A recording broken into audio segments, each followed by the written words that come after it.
അപ്പോൾ നമ്മൾ 3 ഷോറൂമിൽ നിന്ന് ആൾക്കാരെ വിളിച്ചിട്ട് 3 സ്ഥലത്തും വണ്ടി ബുക്ക് ചെയ്തു. പക്ഷേ ഡീസൽ വണ്ടിക്ക്, പഴയ ഡീസൽ വണ്ടിക്ക് 18 to 20 കിലോമീറ്റർ മൈലേജ് ഉണ്ട്. ഹാച്ച് ബാക്കിൽ ഏത് വണ്ടി എടുക്കണമെന്നുണ്ടെങ്കിൽ ഒരു ഫുൾ ഓപ്ഷൻ വണ്ടി എടുക്കണമെങ്കിൽ നിയർലി ഇപ്പം 10 ലക്ഷം ഇല്ലാതൊരു സാധ്യത ഇവിടെ കാണുന്നത്. നമ്മളന്ന് ബുക്ക് ചെയ്തപ്പോൾ വണ്ടി നല്ല ഡിമാൻഡായിരുന്നു. വണ്ടി എല്ലാവരും ബുക്ക് ചെയ്തുകൊണ്ടിരിക്കുന്ന ഒരു ടൈമായിരുന്നു. അപ്പോൾ ഒരു ഷോറൂമിൽ നിന്ന് ആൾ വന്നു, ആളോട് ഇങ്ങനെ വണ്ടി വേണമെന്ന് പറഞ്ഞു. അപ്പോൾ ആൾ പറഞ്ഞു 6 മാസം കുറഞ്ഞത് 6 മാസം കഴിഞ്ഞാൽ കിട്ടുള്ളൂ ഉറപ്പാന്നുള്ള രീതിയിൽ പറഞ്ഞു. അത് സാധാരണ നോർമൽ റോഡുകൾ, ഇവിടെ വളവും തിരിവുള്ള റോഡുകളെ കുറിച്ച് അത്ര മൈലേജ് കിട്ടാൻ സാധ്യതയില്ല. ബഡ്ജറ്റ് ഫ്രണ്ട്ലി ആയിട്ടുള്ള 2 വണ്ടികളാണ് നമ്മൾ ഇപ്പോൾ ഉണ്ടെങ്കിൽ ടാറ്റ പഞ്ച് ഉണ്ട്, പിന്നെ സിട്രോൺ C3 ഉണ്ട്, പിന്നെ കൈഗർ ഉണ്ട്. ഒരു വണ്ടി എടുക്കുക എന്നുള്ളത് എല്ലാവരുടെ ആഗ്രഹമാണല്ലേ. അതിപ്പോൾ ഒരു ചെറിയ വണ്ടിയാണെങ്കിൽ അതെ, ഒരു ഓൾട്ടോ ആണെങ്കിൽ ഓൾട്ടോ, ഒരു മാരുതി 800 ആണെങ്കിൽ 800, അത് എല്ലാവരുടെയും ഒരുമാതിരിപ്പെട്ട എല്ലാവരുടെയും ആഗ്രഹമായിരിക്കും. നമ്മുടെ മാരുതി 800, ഓൾട്ടോ അങ്ങനെയുള്ള വണ്ടികളിൽ നിന്ന് നമ്മളൊരു അപ്ഡേഷൻ അല്ലെങ്കിൽ ഒരു അപ്ഗ്രഡേഷൻ ആദ്യം ചിന്തിക്കുക ഏതായിരിക്കും? ഒന്നെങ്കിൽ ഒരു സ്വിഫ്റ്റ്, അല്ലെങ്കിൽ ഒരു വാഗണാർ, അങ്ങനെ അല്ലെങ്കിൽ ഒരു ടിയാഗോ, അല്ലെങ്കിൽ ആൾട്രോസ്, അങ്ങനെയുള്ള ഒരു കോമ്പാക്റ്റ് എന്നുള്ള സെഗ്മെൻറ്റിൽ നിന്ന് മാറി നമ്മുടെ ഹാച്ച് ബാക്കിലോട്ടായിരിക്കും. ഹാച്ച് ബാക്കിൽ തന്നെ കുറച്ചും കൂടി അപ്ഡേഷൻ ആയിട്ടുള്ളൊരു വെർഷൻ ആയിരിക്കും. പക്ഷേ നമ്മളിപ്പോൾ ഒരു സ്വാഭാവികമായിട്ട് ചിന്തിക്കുകയാണെങ്കിൽ നമ്മൾ ഈ വണ്ടികളിൽ ഹാച്ച് ബാക്കിൽ ഏത് വണ്ടി എടുക്കണമെന്നുണ്ടെങ്കിൽ ഒരു ഫുൾ ഓപ്ഷൻ വണ്ടി എടുക്കണമെങ്കിൽ നിയർലി ഇപ്പം 10 ലക്ഷം ഇല്ലാതൊരു സാധ്യത ഇവിടെ കാണുന്നത്. വിലവനൊക്കെ അറിയാം, 10.25 ലക്ഷം രൂപ ഇവിടെ വരുമ്പോഴത്തേനും. അതേപോലെ തന്നെ ഒരു ആൾട്രോസ് ആണെങ്കിലും സ്റ്റാർട്ട് ചെയ്യുന്നത് 6 lakhs-ലാണ്. അതേപോലെ തന്നെ വാഗണാർ ഒരു ഫുൾ ഓപ്ഷൻ എടുക്കണമെങ്കിൽ 8 lakhs.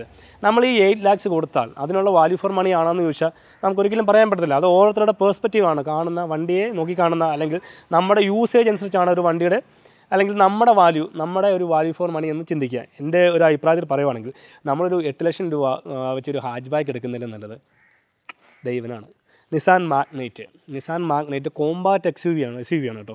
അത് എടുത്തു പറയേണ്ട ഒരു കാര്യം എന്ന് വെച്ചിട്ടുണ്ടെങ്കിൽ ഇത്രയും വലിപ്പമുള്ളൊരു വണ്ടി നിസാരം നമുക്ക് 8 ലക്ഷം രൂപയ്ക്ക് നമ്മുടെ കയ്യിലെത്തുകയാണ്. അതായത് ഒരു ഹാച്ച് ബാക്കിൻ്റെ ഒരു വണ്ടി എടുക്കുന്ന അതേ വിലയ്ക്ക് നമുക്കൊരു കോമ്പാക്റ്റ് SUV എടുക്കാം. അപ്പോൾ ഇതിനെന്താണ് പ്രത്യേകത എന്ന് വെച്ചിട്ടുണ്ടെങ്കിൽ ഗ്രൗണ്ട് ക്ലിയറൻസ് കൂടുതലുണ്ട്, ലെഗ് സ്പേസ് കൂടുതലുണ്ട്, ഫീച്ചേഴ്സ് കൂടുതലുണ്ട്, ബാക്ക് ലെഗ് സ്പേസ് കൂടുതലുണ്ട്. അതേപോലെ തന്നെ റൈഡിങ് കംഫർട്ട് വ്യത്യാസമുണ്ട്. നമ്മളൊരു വാഗണാറെ പോകുന്നതിനേക്കാളും കുറച്ചും കൂടെ ഇംപ്രവൈസഡ് ആയിട്ടുള്ള ഫീലിങ്സ് നമുക്ക് ഈ വണ്ടിയിൽ കിട്ടുന്നുണ്ട്. അതായത് ഒരു പൊതു സ്ഥലത്തോട് ചെല്ലുമ്പോൾ നമ്മളൊരു കുറച്ചുകൂടെ വലിയ വണ്ടിയെ ചെല്ലുന്നു എന്നുള്ള ഒരു സെഗ്മെൻറ്റിലോട്ട് വരുന്നു. അതേപോലെ തന്നെ വിലയും കുറവാണ്, ഒരു സാധാരണ ഫാമിലിക്ക് അഫോർഡബിളാണ്, സർവീസ് കോസ്റ്റ് അങ്ങനെയുള്ള കാര്യങ്ങളൊക്കെ നമ്മൾ ചിന്തിക്കാം. അപ്പോൾ ഇത് ഏകദേശം നമ്മുടെ നിസാൻ മാഗ്നൈറ്റ് ഇറങ്ങിയ സെഗ്മെൻറ്റിലുള്ള വണ്ടിയാണ്. ഒരു 12,000 കിലോമീറ്ററോളം ആയിട്ടുള്ള വണ്ടിയാണ്. 1 വർഷത്തോളം കാലം യൂസ് ചെയ്ത ഒരു യൂസറുടെ എക്സ്പീരിയൻസ് ആണ് ഈ വീഡിയോ കൂടെ നമ്മൾ ഷെയർ ചെയ്യുന്നത്. അപ്പോൾ നമുക്ക് അദ്ദേഹത്തോട് കൂടുതൽ ചോദിച്ചു വെക്കാം. ഒരു ചെറിയ വീഡിയോ ആണ്, കൂടുതലായിട്ടുള്ള കാര്യങ്ങൾ നമുക്ക് ചോദിച്ച് മനസ്സിലാക്കാം. ഇതിൻ്റെ service cost, service, maintenance, performance കാര്യങ്ങൾ, കുറേ കംപ്ലയിൻറ്റുകൾ ആൾക്കാർ പൊതുവെ പറയാറുണ്ടോ, അത്തരം കംപ്ലയിൻറ്റുകൾ ഈ വണ്ടികൾക്കുണ്ടോ എന്നുള്ളതാണ്. അതായത് സാധാരണ എല്ലാ ഫാമിലിക്ക് എടുക്കാൻ പറ്റിയ വണ്ടിയാണെന്നുള്ള കാര്യങ്ങൾ നമുക്ക് ചോദിച്ച് മനസ്സിലാക്കാം. അപ്പോൾ നമുക്ക് എന്നാണ് ഡയറക്റ്റ് വീട്ടിലേക്ക് കിടക്കാം. എല്ലാവർക്കും നാടൻ വീഡിയോയുടെ പുതിയ വീഡിയോയിലേക്ക് സ്വാഗതം. ഞാൻ ജിഷ്ണു Marar.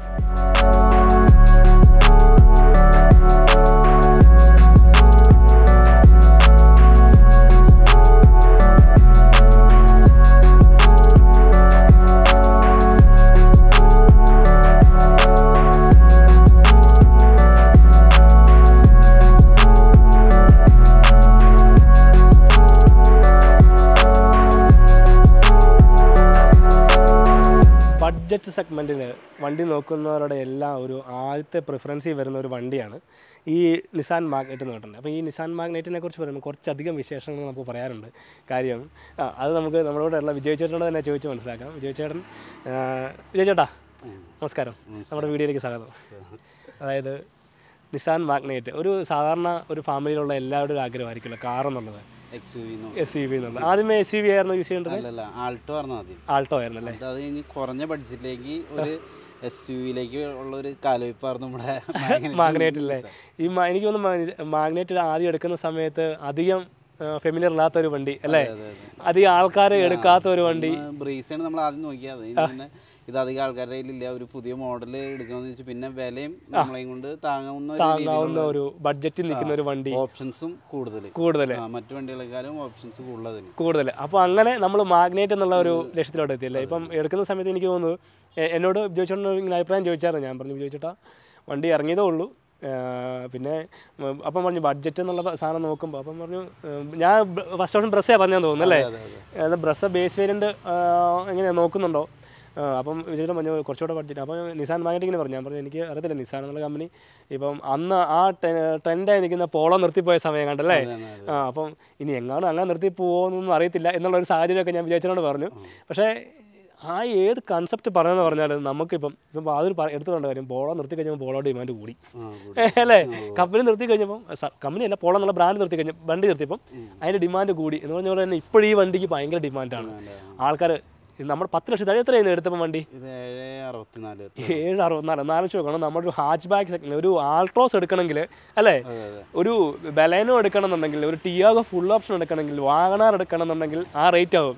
ഇതിപ്പോൾ ഫുൾ ഓപ്ഷൻ ആണോ അതോ സെക്കൻഡ് വേരിയന്റ് അല്ലേ? ഏറ്റവും ടോപ്പിൽ ജസ്റ്റ് താഴെയുള്ള വേരിയന്റ് ആണ് എടുത്തേക്കുന്നത്. അപ്പോൾ ഫുൾ ഓപ്ഷനകത്ത് കുറച്ചുകൂടെ ഫീച്ചർ ഓറിയന്റഡ് ആയിട്ടുള്ള വണ്ടി, ടച്ച് സ്ക്രീനും കാര്യങ്ങളൊക്കെ വരുന്നത് അല്ലേ? ടച്ച് സ്ക്രീൻ ഇല്ല, നമ്മുടെ മ്യൂസിക് സിസ്റ്റം ഒക്കെയാണ്. അത് തന്നെ ഒരു അഡീഷണൽ സബ് വൂഫറും കാര്യങ്ങളൊക്കെ പിടിച്ച് സെറ്റ് ആക്കിയിട്ടുണ്ട് വണ്ടി.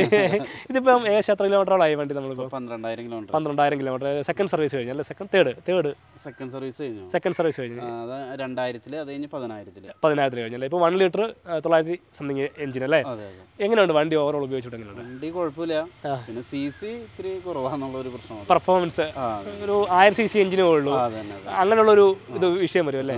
ഫാമിലിക്കൊക്കെ പോകാൻ വേണ്ടി യാത്ര ചെയ്യാൻ. ശരി, ശരിക്കും പറയാം നമ്മളൊരു ഓൾട്ടോ എന്നൊരു അപ്ഗ്രേഡേഷൻ, ഒരു ഹാച്ച് ബാക്ക് തന്നെ അല്ലെങ്കിൽ ചെറിയ വണ്ടികളെ സംബന്ധിച്ചാൽ നമുക്ക് അല്ലെങ്കിൽ വാഗണാറോ അല്ലെങ്കിൽ അങ്ങനെയുള്ള വണ്ടികളെ കുറിച്ച് സാധാരണ ഒരു ഫാമിലിക്ക് നമുക്ക് എപ്പോഴും ചിന്തിക്കാൻ പറ്റുള്ളൂ. പക്ഷെ അതിൽ നിന്ന് നല്ല സൗകര്യവും കാര്യങ്ങളും ഒരു SUV-ലേക്ക് എത്തി, വലിപ്പമുണ്ട്, സ്പേസ് ഉണ്ട്, അങ്ങനെയുള്ളതാണല്ലേ? പിന്നെ ഇതിന് എങ്ങനെയുണ്ട് മൈലേജ് കാര്യങ്ങളൊക്കെ? എങ്ങനെയുണ്ട് വണ്ടി? മൈലേജ് 14 ആവറേജ് കിട്ടും അല്ലേ? അപ്പോൾ എങ്ങനെ നമ്മൾ കാല് കൊടുത്താണോ ആ ഒരു ഡ്രൈവിങ്ങിൻ്റെ? നോർമൽ ഡ്രൈവിങ് നമുക്കൊരു 14-15 മാക്സിമം പ്രതീക്ഷ മതി അല്ലേ? വലിപ്പമുള്ള വണ്ടിയാണ് കേട്ടോ. നമ്മളിപ്പോൾ കോമ്പാക്ട് SUV ആണിത്. SUV സെഗ്മെൻറ്റിലോട്ട് വരുമ്പോൾ നമുക്കൊരു ആവറേജ് മൈലേജ് എപ്പോഴും 15 കൺസിഡർ ചെയ്യാൻ പറ്റുള്ളൂ. ഈവൻ നമ്മുടെ ബ്രസ മാനുവൽ പെട്രോളിന് പോലും ആ ഒരു മൈലേജേ ഉള്ളൂ. എല്ലാവരും പറഞ്ഞ 13 കിലോമീറ്ററൊക്കെ മൈലേജ് ഉള്ളതെന്ന് പറയുന്നത് ബ്രസയുടെ. പുതിയ വണ്ടിക്കും പഴയ വണ്ടിക്ക് ഇച്ചിരി ഇമ്പ്രൂവ്മെൻ്റ് ഉണ്ട്, 14 കിലോമീറ്റർ പറയുന്നുണ്ട്. പക്ഷേ ഡീസൽ വണ്ടിക്ക്, പഴയ ഡീസൽ വണ്ടിക്ക് 18 to 20 കിലോമീറ്റർ മൈലേജ് ഉണ്ട്. ഇപ്പോൾ ഡീസൽ വണ്ടിയെല്ലാം നിർത്തിയായിരുന്നല്ലോ. ഇപ്പം വണ്ടി എടുത്തിട്ട് ഇപ്പോൾ ഏകദേശം എത്ര, 1 കൊല്ലം കഴിഞ്ഞല്ലേ? 1 കൊല്ലം കഴിഞ്ഞ ജനുവരി 3 എടുത്ത വണ്ടിയാണ്. അപ്പോൾ ഇതിൻ്റെ ഒരു ബുക്കിങ്ങിൻ്റെ ഒരു കഥ പറയാനുണ്ട്. ഞങ്ങളോട് പറഞ്ഞായിരുന്നു. ഇപ്പം ഞാൻ അത് ഇതിനകത്ത് കൊടുത്തില്ല, അല്ലെങ്കിൽ പുള്ളി നൈസായിട്ട് സ്കിപ്പ് ചെയ്യും. അതുകൊണ്ട് ആ ഒരു സംഭവം ഒന്ന് പറയാമോ? അത് നമ്മളന്ന് ബുക്ക് ചെയ്തപ്പോൾ വണ്ടി നല്ല ഡിമാൻഡായിരുന്നു. വണ്ടി എല്ലാവരും ബുക്ക് ചെയ്തുകൊണ്ടിരിക്കുന്ന ഒരു ടൈമായിരുന്നു. അപ്പോൾ ഒരു ഷോറൂമിൽ നിന്ന് ആൾ വന്നു, ആളോട് ഇങ്ങനെ വണ്ടി വേണമെന്ന് പറഞ്ഞു. അപ്പോൾ ആൾ പറഞ്ഞു 6 മാസം കുറഞ്ഞത് 6 മാസം കഴിഞ്ഞാൽ കിട്ടുള്ളൂ ഉറപ്പാന്നുള്ള രീതിയിൽ പറഞ്ഞു. അപ്പോൾ നമ്മൾ 3 ഷോറൂമിൽ നിന്ന് ആൾക്കാരെ വിളിച്ചിട്ട് 3 സ്ഥലത്തും വണ്ടി ബുക്ക് ചെയ്തു. അത് ഫസ്റ്റ് ആരെ തന്നെയെന്ന് വെച്ചാൽ അവരുടെ കയ്യിൽ നിന്ന് എടുക്കും എന്നുള്ള രീതിയിൽ. ബുക്കിംഗ് ചാർജ് എത്രയായിരുന്നു? 11,000 രൂപ. അതായത് 11,000 രൂപ അവിടുന്ന് 3 സ്ഥലത്ത് വണ്ടി ബുക്ക് ചെയ്ത് കേട്ടോ. അതുകൊണ്ടാണ് ഞാൻ ഇതിൻ്റെ ഒരു വെറൈറ്റി സാധനം ഉണ്ടെന്ന് പറഞ്ഞത്. അതുകൊണ്ടാണ്. എന്നിട്ട് ഏറ്റവും ആദ്യം ആര് തരുന്നു അവിടെ നിന്ന് വണ്ടി എടുക്കും. ശരിക്കും പറഞ്ഞാൽ സർവീസിൽ ഒരു കോമ്പറ്റീഷൻ ഉണ്ടാക്കിയെടുത്ത വണ്ടിയാണ്. നനച്ചു നോക്കണം. 1 മാസം കൊണ്ട് വണ്ടി കിട്ടി. ഒറ്റ മാസം കൊണ്ട്. അത് ആദ്യത്തെ ആളെങ്ങാണ്ട് 7 മാസം പറഞ്ഞല്ലേ? രണ്ടാമത്തെ ആൾ 3 മാസത്തിൽ കുറഞ്ഞ് ഇവിടെ വണ്ടി കിട്ടത്തില്ല. ഞാൻ കേരളത്തിലെ ഏക ഡീലറാണ്, ഞാനറിയാതെ ഇവിടെ ഒരു വണ്ടി വരത്തില്ല എന്നൊക്കെ പറഞ്ഞ സ്ഥാനത്ത് ഒറ്റ മാസം കഴിഞ്ഞപ്പോൾ ഡിസംബറിൽ ബുക്ക് ചെയ്തു, ജനുവരി 3 വണ്ടി കൈ കിട്ടി. ബാക്കി ഈ 11,000 റീഫണ്ട് ചെയ്തല്ലേ? റീഫണ്ട് ചെയ്തു. അതാണ് ശരിക്കും പറഞ്ഞിട്ടുണ്ടെങ്കിൽ നമ്മുടെ സാധാരണ ആൾക്കാർ അല്ലെങ്കിൽ ഒരു ഫാമിലി നമ്മൾ ഒരു വണ്ടി ബുക്ക് ചെയ്യുകയാണെങ്കിൽ നേരെ ഷോറൂമിൽ ചെന്നിട്ട്, ഇപ്പം ഞാൻ പറയാൻ കാര്യമുണ്ട്, നമ്മുടെ പുതിയ മഹീന്ദ്രയുടെ ധാർ 2 വീൽ ഡ്രൈവ് ഇറങ്ങുന്നുണ്ട്. ബഡ്ജറ്റ് കുറച്ച് അവിടെ ഇറക്കിയാൽ അപ്പം ഭയങ്കര ബൾക്ക് ബുക്കിംഗ് ആണ് വണ്ടിക്ക്. ഇപ്പം അത് എടുക്കണമെന്നുണ്ടെങ്കിൽ 1.5 കൊല്ലം വെയിറ്റിംഗ് പീരീഡ് എന്നൊക്കെയാണ് മഹീന്ദ്ര അവകാശപ്പെടുന്നത്. അപ്പം ആ സാഹചര്യം ഞാൻ പറഞ്ഞുകൊണ്ടാണ് ഇതൊക്കെ വേണമെങ്കിൽ നിങ്ങൾക്ക് യൂട്ടിലൈസ് ചെയ്യാം. ഇതൊക്കെ ചെറിയ ട്രിക്കാണ് അല്ലേ? ഇപ്പം ഓവറോൾ വണ്ടി ഉപയോഗിച്ചിട്ട് എങ്ങനെയുണ്ട് ഒരു ഓവറോൾ എക്സ്പീരിയൻസ് പറയുകയാണെങ്കിൽ?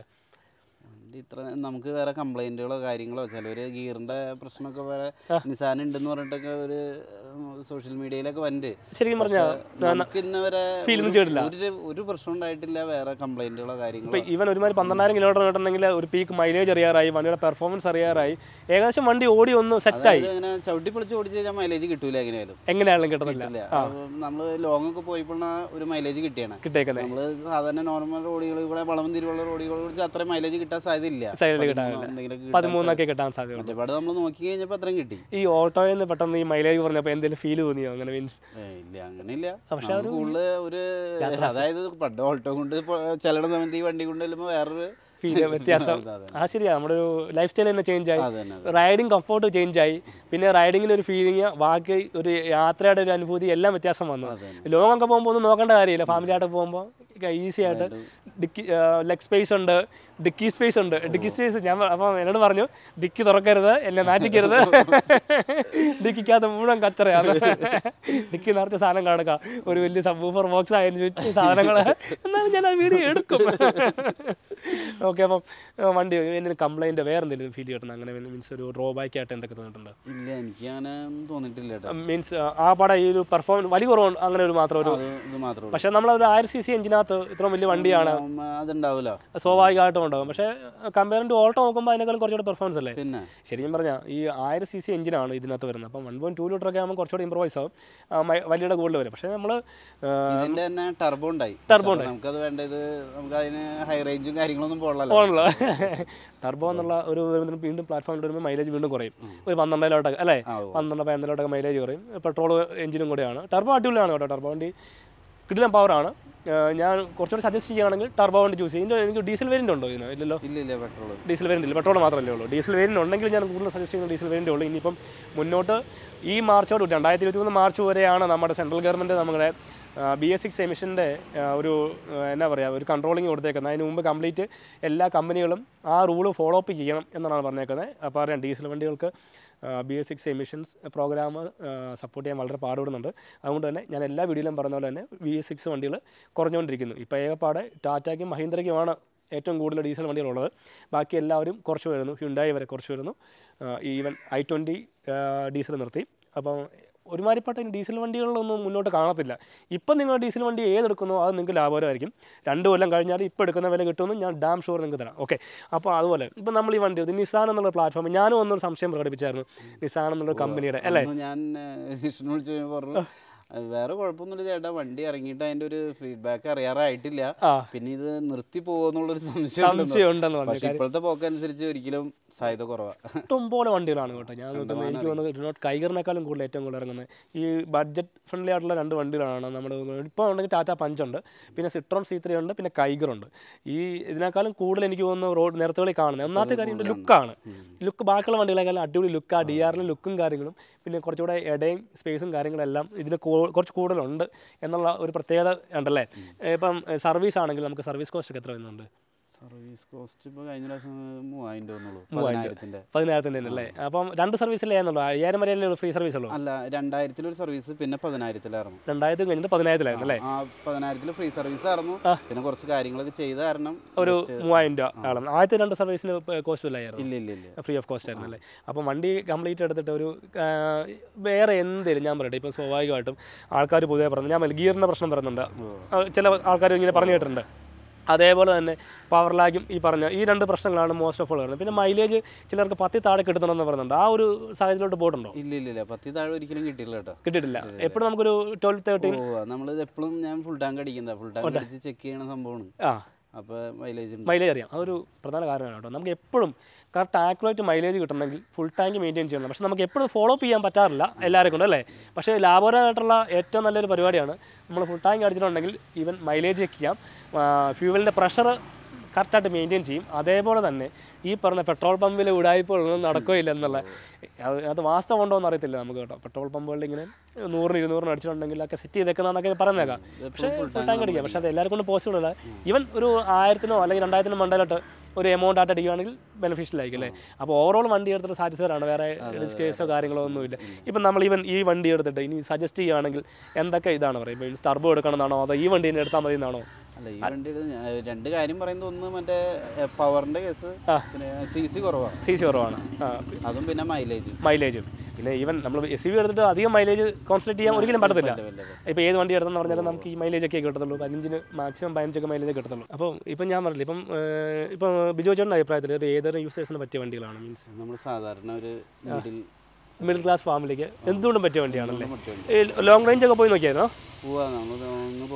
ഇപ്പോൾ അത്യാവശ്യം നല്ല സ്പീഡൊക്കെ കവർ ചെയ്ത് പിന്നെ 100+ ഒക്കെ അടിച്ചു നോക്കിയോ? പിന്നെ അത് എപ്പോഴും ഉള്ളതാ, സ്വാഭാവികമല്ലേ. അപ്പോൾ അങ്ങനെ ബോഡി റോളോ കുലുക്കോ അങ്ങനത്തെ ഒരു വിഷയമൊന്നുമില്ലല്ലേ. അപ്പോൾ ആ കാര്യത്തിലൊക്കെ വണ്ടി. പിന്നെ പറയുവാണെങ്കിൽ ഓവറോൾ കോയമ്പത്തൂരൊക്കെ പോയതല്ലേ, വിഷയമൊന്നുമില്ല. വണ്ടി റോഡൊക്കെ വന്നാൽ മിന്നിച്ച് പോവാം. അപ്പം അത്യാവശ്യം നമ്മുടെ വണ്ടി ഒരു ബഡ്ജറ്റ് ഫ്രണ്ട്ലി ആണ്, ആൾക്കാർ യൂസ് ചെയ്യാം, കുഴപ്പമില്ലാത്ത മൈലേജ് ഉണ്ട്. പിന്നെ 2-3 കംപ്ലൈൻറ്റ് പറയാനുള്ളത്, പിന്നെ പവറിൻ്റെ 1000 ലിറ്റർ എഞ്ചിൻ എടുക്കുകയാണെങ്കിൽ 1 ലിറ്റർ എഞ്ചിൻ എടുക്കുകയാണെങ്കിൽ പവർ കുറവായിരിക്കും. അപ്പോൾ ആവശ്യക്കാർക്ക് ഇച്ചിരി ഫണ്ടുള്ളവർക്ക് ടർബോ അല്ലേ, ടർബോ പ്രിഫർ ആണ്. ഒരു 10 ലക്ഷം രൂപ നിയർലി ആവുള്ളൂ. ടർബോ ആയിരിക്കും ഏറ്റവും നല്ലത്. എൻ്റെ മിഡിൽ വേരിയൻറ്റോ ഫുൾ ഓപ്ഷനോ, അപ്പം നിങ്ങളുടെ ഒരു ബഡ്ജറ്റ് വെച്ചെടുക്കുക അല്ലേ, അതായിരിക്കും ഏറ്റവും ഓപ്ഷൻ. പക്ഷേ മൈലേജ് എന്ന് പറയുന്ന കൺസെപ്റ്റ് 14-15 കിലോമീറ്റർ മൈലേജ് എക്സ്പെക്ട് ചെയ്താൽ മതി. എങ്ങനെ ഓടിച്ചെന്ന് പറഞ്ഞാലും മാനുവൽ ആണെങ്കിലും ഓട്ടോമാറ്റിക്കും ആണെങ്കിലും ആ സെയിം മൈലേജ് തന്നെ അല്ലേ പ്രതീക്ഷിച്ചാൽ മതി. അപ്പം വേറെ കംപ്ലൈൻറ്റോ കാര്യങ്ങളോ, സർവീസ് ആണെങ്കിൽ ഈവൻ വലിയ കുഴപ്പമൊന്നും. സർവീസ് എങ്ങനെയുണ്ട്, അവരുടെ ഇടപാടൊക്കെ എങ്ങനെയുണ്ട്? കുഴപ്പമൊന്നുമില്ല. നമ്മൾ വിളിച്ച് ഇവിടുന്ന് വണ്ടി അവർ പിക്ക് ചെയ്ത് നോക്കോളൂ അല്ലേ. അതിനൊരു 200 അത്ര നിസ്സാര റേറ്റ്. അത് നമ്മൾ മെനക്കെടുന്നതിനേക്കാളും നല്ലത്. ഇവിടുന്ന് എറണാകുളം പോകണമെങ്കിൽ പാടല്ല, അപ്പോൾ അവർ വന്ന് വണ്ടി എടുത്തുകൊണ്ട് പോയിട്ട് നിസ്സാര റേറ്റ് ആവുന്നുള്ളൂ അല്ലേ. അത് ഈ കൊണ്ടുപോയിട്ടും എല്ലാം കഴിഞ്ഞ സർവീസിന് 3000 ആയിട്ടുള്ളൂ. ചെറിയ നമ്മൾ പറഞ്ഞ അഡീഷണൽ വർക്കെല്ലാം ചെയ്തിട്ടും അത്ര ആയിട്ടുള്ളൂ അല്ലേ. ഓക്കെ, വേറെ സർവീസ് അവരുടെ ഫ്രണ്ട്ലി ബിഹേവിയർ ഒക്കെ ആണല്ലോ കുഴപ്പമില്ല. ഇപ്പം എന്നാണെങ്കിലും വേറെ പ്രശ്നങ്ങളോ കാര്യങ്ങളോ ഒന്നുമില്ല. പിന്നെ ആ പടം എൻ്റെ ഒരു പെർസ്പെക്റ്റീവിൽ ഒരു ചെറിയ ബോഡി കട്ടി കുറവാണ്. അത് മീൻസ് അറിയാമല്ലോ, ഒരു ബഡ്ജറ്റ് സെഗ്മെൻറ്റ് വണ്ടിയാണ്. ആ ഒരു ഇപ്പം നമുക്ക് അതിനെ ഇത്തരം കാര്യങ്ങൾ നമുക്ക് ഒഴിച്ചു നിർത്താൻ പറ്റത്തില്ല അല്ലേ. ഈവൻ നമ്മുടെ ബലേനോ എടുത്തെന്ന് പറഞ്ഞാലും വാഗണാർ എടുത്തെന്ന് പറഞ്ഞാലും നമ്മൾ ഈ മാരുതിയുടെ ഏത് വണ്ടി എടുത്തെന്ന് പറഞ്ഞാലും ഈ സംഭവത്തിലൂടെ ബോഡി കട്ടി എന്നുള്ള ആ കാര്യത്തിലൂടെ നമ്മൾ കടന്നു പോകണം. അപ്പോൾ ഓക്കെ, അപ്പോൾ അത്തരം പ്രശ്നങ്ങളുള്ളൂ. അപ്പോൾ ഓവറോൾ എന്തുകൊണ്ടൊരു മിഡിൽ ഫാമിലിക്ക് യൂസ് ചെയ്യാൻ പറ്റിയ വണ്ടിയാണല്ലേ. അപ്പോൾ ചേട്ടാ താങ്ക് യു അവിടെ. ഓക്കെ.